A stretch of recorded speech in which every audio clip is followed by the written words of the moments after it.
Hi all. ഇന്ന് നമ്മൾ lesson 2 വരുന്ന ട്രാൻസ്ലേഷൻ ആൻഡ് കൾച്ചർ എന്നുള്ള പോർഷനാണ് ഡിസ്കസ് ചെയ്യുന്നത്. അപ്പം ഇതിൽ പറയുന്നത് എന്താണെന്ന് വെച്ചിട്ടുണ്ടെങ്കിൽ ട്രാൻസ്ലേഷനും കൾച്ചറും തമ്മിൽ വലിയൊരു ബന്ധമുണ്ട് എന്നാണ് പറയുന്നത്. കാരണം എന്താണെന്ന് വെച്ചിട്ടുണ്ടെങ്കിൽ ഒരു ട്രാൻസ്ലേറ്റർ ഒരു ടെക്സ്റ്റ് അല്ലെങ്കിൽ ഒരു വർക്ക് ട്രാൻസ്ലേറ്റ് ചെയ്യുന്ന സമയത്ത് മറ്റേ കൾച്ചറിനെ കുറിച്ചിട്ടും വ്യക്തമായിട്ടുള്ള ഒരു ധാരണ ഉണ്ടായിരിക്കണം. ഒരിക്കലും ഒരു ട്രാൻസ്ലേറ്ററിൻ്റെ ലിംഗ്വിസ്റ്റിക് എബിലിറ്റി മാത്രമല്ല, അതായത് വാക്കുകൾ കൊണ്ടുള്ള അല്ലെങ്കിൽ അർത്ഥം കൊണ്ടുള്ള എബിലിറ്റി മാത്രമല്ല, എത്രത്തോളം അവർക്ക് മറ്റേ ടാർഗറ്റ് ലാംഗ്വേജിൻ്റെ കൾച്ചറൽ ബാക്ക്ഗ്രൗണ്ടും കൂടെ അറിയുന്നുള്ളതും ഇമ്പോർട്ടൻ്റ് ആയിട്ടുള്ള ഒരു കാര്യമാണെന്നാണ് പറയുന്നത്. അത് 2.2 വരുന്നൊരു ടോപ്പിക്കാണ് വാട്ട് ഈസ് കൾച്ചർ. അപ്പോൾ ട്രാൻസ്ലേഷൻ കൊണ്ടെന്താണ് ഡിഫറെൻ്റ് ആയിട്ടുള്ള കൾച്ചേഴ്സിന് അങ്ങോട്ടും ഇങ്ങോട്ടും കണക്ട് ചെയ്യാനുള്ളൊരു പോർഷൻ ഉണ്ടാകുന്നതെന്നും ഇൻട്രാക്ട് ചെയ്യാൻ പറ്റുന്നതെന്നൊക്കെയാണ് പറയുന്നത്. അപ്പോൾ ഇപ്പോൾ ഇന്ത്യേൻ്റെ കേസിൽ വെച്ച് നോക്കുമ്പോൾ ജനറലായിട്ട് 22 റെക്കഗ്നൈസ്ഡ് ആയിട്ടുള്ള ലാംഗ്വേജസ് ഇന്ത്യൻ ഡയലക്റ്റിൽ യൂസ് ചെയ്യുന്നുണ്ടെന്നാണ് പറയുന്നത്. അത് ഇന്ത്യയുടെ കേസ് വെച്ച് നോക്കുമ്പോൾ ഒരുപാട് ഡയലക്ട്സും വരുന്നുണ്ട്. അപ്പം റെക്കഗ്നൈസ്ഡ് ആയിട്ട് ഓൾമോസ്റ്റ് 22 ലാംഗ്വേജസ് വരുന്നത് കൊണ്ട് തന്നെ നമ്മൾ കമ്മ്യൂണിക്കേറ്റ് ചെയ്യാനായിട്ട് യൂസ് ചെയ്യുന്നത് ഇപ്പോൾ ഓഫീസ് മേഖലയിലാണെങ്കിലും ബിസിനസ് മേഖലയിലാണെങ്കിലും യൂസ് ചെയ്യുന്നത് എന്താണ്, ഇംഗ്ലീഷാണ്. അപ്പം ഈ ട്രാൻസ്ലേഷൻ എന്നുള്ള ഒരു കാര്യം ഉള്ളതുകൊണ്ട് മാത്രമാണ് ഈ ഒരു ഇന്ത്യ എന്നുള്ളൊരു നാഷൻ യുണൈറ്റഡ് ആയിട്ട് മുന്നോട്ട് പോകുന്നതെന്ന്. കാരണം എന്താണെന്ന് വെച്ചിട്ടുണ്ടെങ്കിൽ ഓരോ സ്ഥലത്തുള്ള ആൾക്കാർക്ക് അങ്ങോട്ടും ഇങ്ങോട്ടും കമ്മ്യൂണിക്കേറ്റ് ചെയ്ത് അത് മനസ്സിലാക്കാനുള്ള ഒരു ഏക മാർഗ്ഗം എന്താണെന്ന് വെച്ചിട്ടുണ്ടെങ്കിൽ ട്രാൻസ്ലേഷൻ മാത്രമാണെന്നാണ് പറയുന്നത്. പിന്നെ ഉള്ളത് നേച്ചർ ഓഫ് ട്രാൻസ്ലേഷൻ. ട്രാൻസ്ലേഷൻ്റെ നേച്ചർ എന്താണെന്ന് വെച്ചിട്ടുണ്ടെങ്കിൽ നമ്മൾ ട്രാൻസ്ലേറ്റ് ചെയ്യുന്ന ഡോക്യുമെൻറ്റിൻ്റെ മോഡ് വെച്ചിട്ടായിരിക്കും. അപ്പോൾ ഈ ടെക്നിക്കലായിട്ടുള്ളതും പ്രൊമോഷണൽ ആയിട്ടുള്ളതും ഡോക്യുമെൻ്റൊക്കെ ട്രാൻസ്ലേറ്റ് ചെയ്യാനെന്ന് വെച്ചിട്ടുണ്ടെങ്കിൽ ചെറിയ സ്കില്ലും എക്സ്പേർട്ടൊക്കെ മതി. പക്ഷേ ഒരു ലിറ്ററേച്ചർ വർക്ക് ട്രാൻസ്ലേറ്റ് ചെയ്യാന്ന് വെച്ചിട്ടുണ്ടെങ്കിൽ കുറച്ചൊരു ക്രിയേറ്റിവിറ്റിയും കൂടെ ഇൻക്ലൂഡ് ചെയ്യേണ്ട ആവശ്യമുണ്ട്. കാരണം എന്താണെന്ന് വെച്ചിട്ടുണ്ടെങ്കിൽ മറ്റുള്ള ഒരു ലാംഗ്വേജിലേക്ക് വരുമ്പോൾ the way we use language is different from other language. അപ്പോൾ നമ്മളത് യൂസ് ചെയ്യുന്ന സമയത്ത് നമുക്ക് കുറച്ചും കൂടെ ഒരു ക്രിയേറ്റിവിറ്റിയും കഴിവും ഒക്കെ ഉണ്ടായിരിക്കണം എന്നാണ് പറയുന്നത്. What the translator does. While translating, a translator takes into the account the lexicon, grammatical structure and cultural context of the text in the source language to understand the meaning built in the text, and then transfers the same meaning to the text in the target language with the help of lexicon and grammatical structure appropriate to the target language and its cultural context. അപ്പോൾ ഒരു translator എന്താ ചെയ്യുന്നതെന്ന് വെച്ചിട്ടുണ്ടെങ്കിൽ ഒരു ലാംഗ്വേജിൽ നിന്നൊരു text മറ്റൊരു ലാംഗ്വേജിലേക്ക് translate ചെയ്യുന്ന സമയത്ത് സോഴ്സ് ലാംഗ്വേജിൽ നിന്ന് ടാർഗറ്റ് ലാംഗ്വേജിലേക്ക് മാറ്റുന്ന സമയത്ത് എന്താണ്, നമ്മൾ എവിടെയും ഒരു മീനിങ് ലോസ് പോലും ഉണ്ടാവാൻ പാടില്ല. അത്രയും ക്രിസ്റ്റൽ ക്ലിയർ ആയിട്ട് അതിനെക്കുറിച്ചൊരു നോളേജ് ഉണ്ടായിരുന്നെങ്കിൽ മാത്രമേ അത് നമുക്ക് കൃത്യമായിട്ട് ട്രാൻസ്ലേറ്റ് ചെയ്യാൻ പറ്റൂ എന്നാണ് പറയുന്നത്. ഇപ്പോൾ ഈ പോയട്രീൻ്റെ കേസൊക്കെ വെച്ച് നോക്കുമ്പോൾ മലയാളം റൈറ്റേഴ്സ് യൂസ് ചെയ്യുന്നതും ഇംഗ്ലീഷ് റൈറ്റേഴ്സ് യൂസ് ചെയ്യുന്നതും തമ്മിൽ ഒരുപാട് മാറ്റമുണ്ട്. അപ്പോൾ നമ്മൾക്ക് അതിനനുസരിച്ചിട്ടുള്ള വൊക്കാബുലറി ഉണ്ടായിരിക്കണം എന്നാണ് പറയുന്നത്. പിന്നുള്ളതാണ് കൾച്ചർ ആൻഡ് ലാംഗ്വേജ്. അതായത് ട്രാൻസ്ലേഷനും കൾച്ചറും അല്ലെങ്കിൽ കൾച്ചറും ലാംഗ്വേജും തമ്മിൽ ഒരുപാട് ബന്ധമുണ്ട് എന്നാണ് പറയുന്നത്. ഇപ്പോൾ ഇതിലൊരു എക്സാമ്പിൾ പറയുന്നുണ്ട്. മുംബൈയിൽ വർക്ക് ചെയ്യുന്ന ഒരാൾ അല്ലെങ്കിൽ മുംബൈയിലെ ഒരു ട്രാൻസ്ലേഷൻ സർവീസിൽ ജോലി എടുക്കുന്ന ഒരാൾ UK വേണ്ടിയിട്ട് ഒരു വർക്ക് ട്രാൻസ്ലേറ്റ് ചെയ്യുന്ന സമയത്ത് അവരുടെ ലാംഗ്വേജിൻ്റെ ടോണും യൂസ് ചെയ്യുന്ന സ്ലാങ്ങും ഒക്കെ കറക്റ്റായിട്ട് യൂസ് ചെയ്യണമെന്ന്. അപ്പം ട്രാൻസ്ലേഷനും കൾച്ചറും തമ്മിൽ ഒരുപാട് ബന്ധമുണ്ടെന്നാണ് പറയുന്നത്. കൾച്ചർ എന്ന് വെച്ചിട്ടുണ്ടെങ്കിൽ ഒരു നാഷനിൽ തന്നെ ഡിഫറെൻറ്റ് ടൈപ്സ് ഓഫ് കൾച്ചേഴ്സ് ഉണ്ട്. അപ്പം അത് അവരുടെ സോഷ്യൽ ഹാബിറ്റ്സ്, ബിലീഫ്സ്, ട്രഡീഷൻസ് ഇതൊക്കെ റെപ്രസെൻറ്റ് ചെയ്യുന്നതാണ്. ലാംഗ്വേജ് എന്ന് വെച്ചിട്ടുണ്ടെങ്കിൽ എന്താണ്, here simply means the tie that keeps cultural significance on a loop. അതായത് ലാംഗ്വേജും നമുക്ക് കൾച്ചറൽ ബാക്ക്ഗ്രൗണ്ട്സിൽ അനുസരിച്ചിട്ട് മാറുന്നുണ്ട്. ട്രാൻസ്ലേഷൻ എന്ന് വെച്ചിട്ടുണ്ടെങ്കിൽ ഇതൊരു കൺവേർട്ടിംഗ് പ്രോസസ്സാണ്. ഈ കൾച്ചറും ലാംഗ്വേജും തമ്മിൽ ഇൻ്റർഡിപ്പെൻഡൻ്റ് ആയിട്ട് കൊണ്ടുപോകുന്നതിലൊരു മെയിൻ പങ്ക് വഹിക്കുന്നൊരു സംഭവമാണ് ഈ translation. Relationship between culture and translation. അപ്പം അതായത് ഈ ട്രാൻസ്ലേഷൻ എന്ന് പറയുന്നത് ഈ കൾച്ചറൽ ബാക്ക്ഗ്രൗണ്ടിൽ വരുമ്പോൾ വളരെ ഇമ്പോർട്ടൻ്റ് ആയിട്ടുള്ള ഒരു കാര്യമാണ്. നന്നായിട്ട് ട്രാൻസ്ലേറ്റ് ചെയ്യുന്ന ഒരാൾ ഇപ്പോൾ ഒരു വർക്ക് എടുത്തിട്ട് അമേരിക്കൻ ബാക്ക്ഗ്രൗണ്ടിൽ വരുന്ന ഒരു വർക്ക് എടുത്തിട്ട് മലയാളത്തിലേക്കോ അല്ലെങ്കിൽ നമ്മളെ നേറ്റീവ് ലാംഗ്വേജിലേക്കോ ട്രാൻസ്ലേറ്റ് ചെയ്യുന്ന സമയത്ത് ഇത് വായിക്കുന്ന ആൾക്കാർ അത് കൃത്യമായിട്ട് മനസ്സിലാകണമെങ്കിൽ നല്ല വൊക്കാബുലറി ഉണ്ടായിരിക്കണം എന്ന്. The influence that culture has on translation. അതായത് ഒരു കൾച്ചറിന് ട്രാൻസ്ലേഷനിൽ ഒരുപാട് ഇമ്പോർട്ടൻസ് ഉണ്ട്. കാരണം അവർ യൂസ് ചെയ്യുന്ന സെമാൻറ്റിക്സ്, കൾച്ചറൽ ബാക്ക്ഗ്രൗണ്ട്സ് ഇതൊക്കെ എന്താണ്, ഇൻ്റർഡിപ്പെൻഡൻ്റ് ആണ് അങ്ങോട്ടും ഇങ്ങോട്ടും.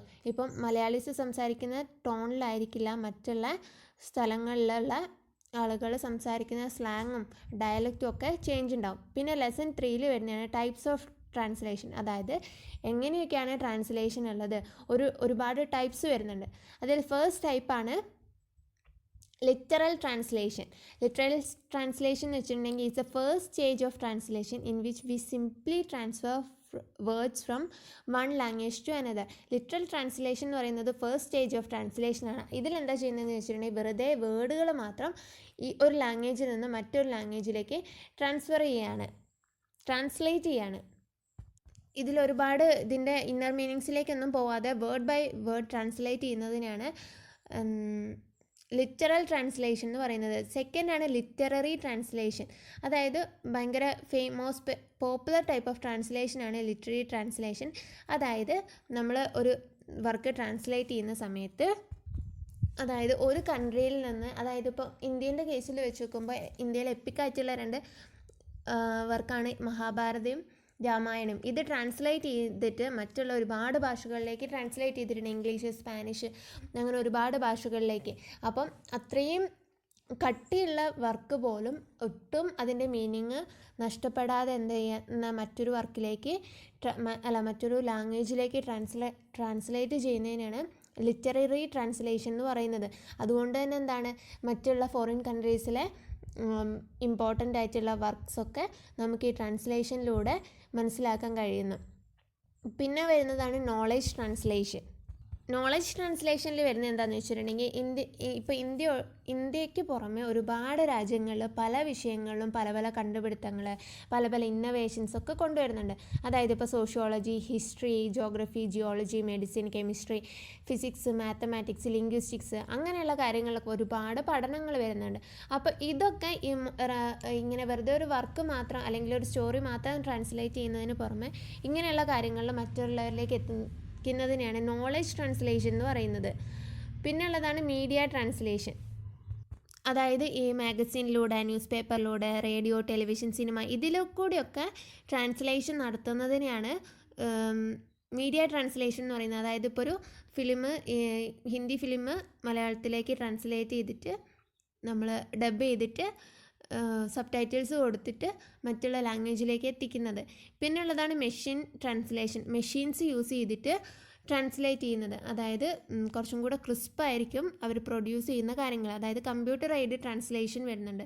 കമ്പ്യൂട്ടർ ടൂൾസ് യൂസ് ചെയ്തിട്ട്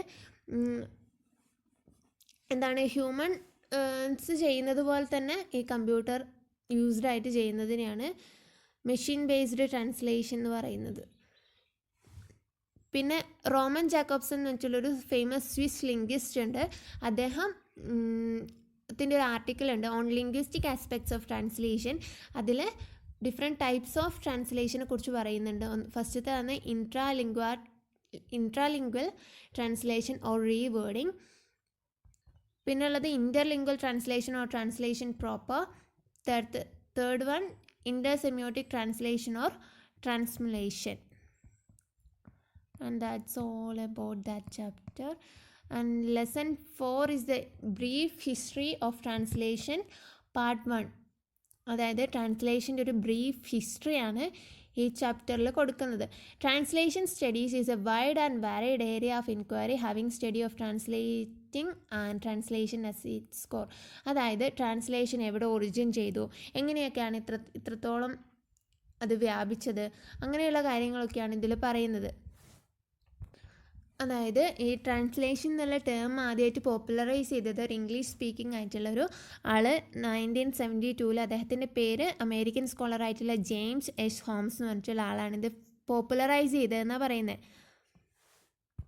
അതിൽ സ്റ്റെയ്നർ എന്ന് പറഞ്ഞിട്ടുള്ള ഒരാൾ 4 പീരീഡ്സ് ഓഫ് ട്രാൻസ്ലേഷൻ എന്ന് പറയുന്നുണ്ട്. അപ്പോൾ ഫസ്റ്റ് പീരീഡ് എന്ന് വെച്ചിട്ടുണ്ടെങ്കിൽ റോമൻ ട്രാൻസ്ലേറ്റേഴ്സ് ആയിട്ടുള്ള സിസോറയും ഹൊറേസും ഒക്കെ ട്രാൻസ്ലേറ്റ് ചെയ്ത ടൈമിനാണ് ഫസ്റ്റ് പീരീഡ് എന്ന് പറയുന്നത്.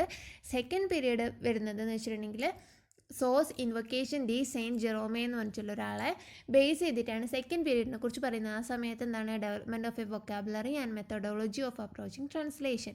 അതായത് വൊക്കാബുലറി ഡെവലപ്പ് ചെയ്യുന്നത്, പിന്നെ ഇതിനെ യൂസ് ചെയ്യുന്ന മെത്തഡോളജി ഇമ്പ്രൂവ് ആയതിനെ കുറിച്ചിട്ടാണ് ഈ സെക്കൻഡ് പീരീഡിൽ പറയുന്നത്. പിന്നെ തേർഡ് പീരീഡ് പറയുന്നതെന്ന് വെച്ചിട്ടുണ്ടെങ്കിൽ first papers on machine translation 1943 machine translation use ചെയ്തിട്ടുണ്ട്. അതാണ് തേർഡ് പീരീഡായിട്ട് കൺസിഡർ ചെയ്യുന്നത്. പിന്നെ അതുപോലെ തന്നെ ഫോർത്ത് പീരീഡ് എന്ന് വെച്ചിട്ടുണ്ടെങ്കിൽ തേർഡ് പീരീഡും ആയിട്ട് അതുമായിട്ട് ലിങ്ക് ചെയ്ത് കോഎക്സിസ്റ്റ് ചെയ്തിട്ട് വരുന്നതാണ്. അതായത് ഹെർമന്യൂട്ടിക് മെത്തേഡൊക്കെ യൂസ് ചെയ്തിട്ട് വരുന്നതിനെയാണ് ഫോർത്ത് പീരീഡ്. അതിലാണ് പോയറ്റിക്സിനെ കുറിച്ചിട്ടും ഗ്രാമറിനെ കുറിച്ചിട്ടൊക്കെ സ്റ്റഡി ചെയ്യുന്നത്. അപ്പോൾ റോമൻ ഇൻഫ്ലുവൻസ് വരുന്നുണ്ട് ട്രാൻസ്ലേഷനിൽ. അതെന്താണെന്നാണ് 4.4 ടോപ്പിക്ക് പറയുന്നത്. അപ്പോൾ ഏകദേശം 3000 BC ഈ ട്രാൻസ്ലേഷൻ എന്നുള്ളത് ഇത് തുടങ്ങുന്നത്. അപ്പോൾ ആ സമയത്ത് എന്ന് വെച്ചിട്ടുണ്ടെങ്കിൽ ഈ റോമൻസ് ഗ്രീക്ക് ടെക്സ്റ്റ് ട്രാൻസ്ലേറ്റ് ചെയ്യാൻ ശ്രമിച്ചിട്ടുണ്ട്. അതായത് ഈ ഹോമറിൻ്റെ Odyssey was translated by Livius Andronicus. Furthermore individuals such as Quintilian, Cicero, Horace, Catullus and Young. ഈ ഹൊറേസ് എന്നൊക്കെ പറഞ്ഞിട്ടുള്ളത് വളരെ ഫേമസ് ആയിട്ടുള്ള പണ്ട് കാലത്തുള്ള ഗ്രീക്ക് റൈറ്റേഴ്സാണ്. അപ്പം ഇവരുടെ വർക്കൊക്കെ എന്താണ് ട്രാൻസ്ലേറ്റ് ചെയ്തുകൊണ്ടിട്ടാണ് ഈ ട്രാൻസ്ലേഷൻ എന്നുള്ള ഇത് വരുന്നത്. അപ്പം ബ്രിട്ടനിൽ റോമൻ ഇന്നവേഷൻ വന്നതിന് ശേഷം അവരെന്താണ് ഒരുപാട് ഗ്രീക്ക് ആൻഡ് ലാറ്റിൻ ടെക്സ്റ്റ് നേറ്റീവ് ലാംഗ്വേജിൽ, അതായത് ഇംഗ്ലീഷിലേക്ക് ട്രാൻസ്ലേറ്റ് ചെയ്തിട്ടുണ്ട്. പിന്നെ മോസ്റ്റ് ഇമ്പോർട്ടൻറ്റ് വണ്ണാണ് ബൈബിൾ ട്രാൻസ്ലേഷൻ 4.5 ടോപ്പിക്ക്. അതായത് ഈ ക്രിസ്ത്യാനിറ്റി അറൈസ് ചെയ്യാൻ തുടങ്ങിയ സമയത്ത് ഒരുപാട് ചേഞ്ചസ് വന്നിട്ടുണ്ട് വെസ്റ്റേൺ കൾച്ചറിൽ. അപ്പോൾ ഈ ഒരു ക്രിസ്ത്യൻ ഒറിജിനായിട്ടുള്ള കൺട്രി ആയതുകൊണ്ട് തന്നെ ബൈബിളിന് ഒരുപാട് ഇമ്പോർട്ടൻസ് ഉണ്ടായിരുന്നു. അവരുടെ ചേർച്ച്, അങ്ങനെയുള്ള മെഷീനറീസ്, അങ്ങനെയുള്ള കാര്യങ്ങളിലൊക്കെ. അപ്പം ഈ ബൈബിൾ ട്രാൻസ്ലേഷൻ ഒരു ഇമ്പോർട്ടൻ്റ് ആയിട്ടുള്ളൊരു ട്രാൻസ്ലേഷൻ തന്നെയാണ്. English translation of the Bible include that of John Wycliffe. ഈ ജോൺ വൈക്ലിഫ് എന്ന് പറഞ്ഞിട്ടുള്ളൊരു റൈറ്ററാണ് ഈ ബൈബിള് ഇംഗ്ലീഷിലേക്ക് ട്രാൻസ്ലേറ്റ് ചെയ്തത്. പക്ഷേ അത് അത്രയും ഒറിജിനൽ ബൈബിളിൽ വെച്ച് നോക്കുമ്പോൾ കുറച്ച് ചേഞ്ചസ് ഒക്കെ ഉണ്ടെന്ന് പറഞ്ഞിട്ട് ഇയാളെ ഒരുപാട് ശിക്ഷയൊക്കെ ഇയാൾ അനുഭവിക്കുന്നുണ്ട്.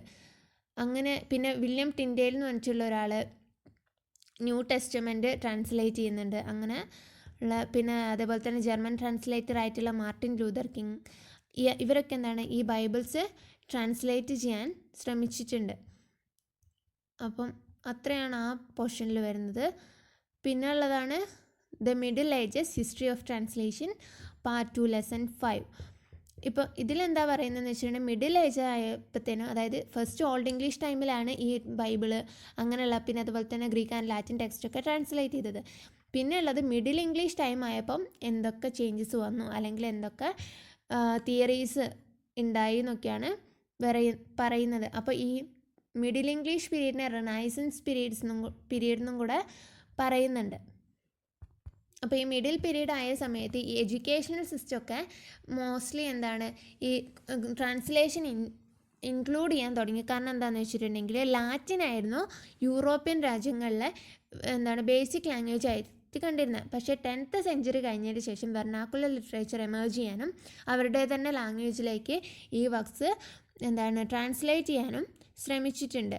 ഡോളറ്റ്സ് 5 പ്രിൻസിപ്പിൾസ് ഫോർ എ ട്രാൻസ്ലേറ്റർ എന്ന് വെച്ച് ഫ്രഞ്ച് ഹ്യൂമനിസ്റ്റ് ആയിട്ടുള്ള എറ്റീൻ ഡോളറ്റ് എന്ന് പറഞ്ഞിട്ടുള്ള ഒരാൾ 5 പ്രിൻസിപ്പിൾസ് പറഞ്ഞിട്ടുണ്ട് ട്രാൻസ്ലേറ്റർക്ക് വേണ്ടത്. First one, the translator must fully understand the sense and meaning of the original author although he is at liberty to clarify obscurity. അതായത് ഒരു ട്രാൻസ്ലേറ്ററിന് ഇപ്പോൾ ഈ ഒരു വർക്ക് പ്രൊഡ്യൂസ് ചെയ്ത ഓഥർ എന്താണ് മീൻ ചെയ്തിരിക്കുന്നത് എന്നുള്ളതിനെ കുറിച്ചൊരു ക്ലിയർ നോളേജ് ഉണ്ടായിരിക്കണം എന്ന്. അതുപോലെ തന്നെ ഒരിക്കലും പാർഷ്യൽ ആവാൻ പാടില്ല. അയാൾ എന്താണോ പറഞ്ഞിരിക്കുന്നത്, whether it is not acceptable to us, നമ്മളത് ക്ലിയർ ആയിട്ട് ക്ലാരിഫൈ ചെയ്തിട്ട് വേണം ട്രാൻസ്ലേറ്റ് ചെയ്യാനെന്ന്. The translator should have a perfect knowledge of both the source language and the target languages. ട്രാൻസ്ലേറ്ററിന് സോഴ്സ് ലാംഗ്വേജിനെ കുറിച്ചിട്ടും ടാർഗറ്റ് ലാംഗ്വേജിനെ കുറിച്ചും ഒരു പെർഫെക്റ്റ് നോളേജ് ഉണ്ടായിരിക്കണം എന്ന്. The translator should avoid word for wording renderings. അതായത് ഇങ്ങനെ ഓരോരോ വേർഡ് വെച്ചിട്ട് ട്രാൻസ്ലേറ്റ് ചെയ്യാതെ ഒരു സെൻറ്റൻസ് കംപ്ലീറ്റ് എടുത്തിട്ട് അതിൻ്റെ മീനിങ് എന്താ പറയണമെന്ന്. The translator should use forms of speech in common use. ഒരുപാട് ഫോംസ് ഓഫ് സ്പീച്ച് ഉണ്ട്. അത് യൂസ് ചെയ്യണമെന്ന്.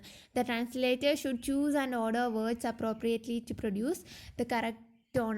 ട്രാൻസ്ലേറ്റർ എന്ത് ചെയ്യണം, വേർഡ്സ് കറക്റ്റ് ആയിട്ടുള്ള സ്ഥലങ്ങളിൽ യൂസ് ചെയ്തിട്ട് വേണം ഇത് ട്രാൻസ്ലേറ്റ് ചെയ്യാനെന്ന്. അതായത് നല്ല ആപ്റ്റായിട്ടുള്ള വേർഡ്സ് യൂസ് ചെയ്തിട്ട് വേണം ട്രാൻസ്ലേറ്റ് ചെയ്യാനെന്ന്.